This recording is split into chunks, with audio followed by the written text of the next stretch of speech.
सुक उवाच सुतकु देला तार कोले कांदई माया मोह भोले विच्छेद दुख माता चित्त पुत्र को पाइण सत निबिड़ स्नेह कोले जाकी आनंद के पारिब लखी रजनी होइला प्रवेश मिलिला अंतपुरे कंस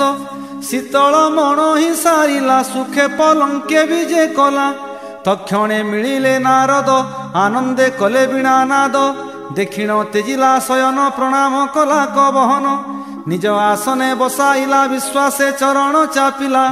भकति दक्षिण नारद कहंती शोक गद गद शुण असुर चूड़ामणि तोर मरण मुहि शुणी तो दुख देखी मु विकल देख नयने अश्रुजल शुण दानव शिरोमणि तोर मरण तथ्य बाणी भूमिर दक्षिण विकल गुहारी कले देव बल ब्रह्मार तुले शूल पाणी क्षीर समुद्रे स्तुति भणी ब्रह्मा को कहिले अनंत मनुष्य होई विमुजात मारिबी सकल असुर नासिबी अवनीर भार एमंत कूट कथा मान भियान कले देवगण देवकी अष्टम गर्भर निश्चय मरण तोहर ब्रह्मार वचने मुरारी माया मनुष्य रूप धरि।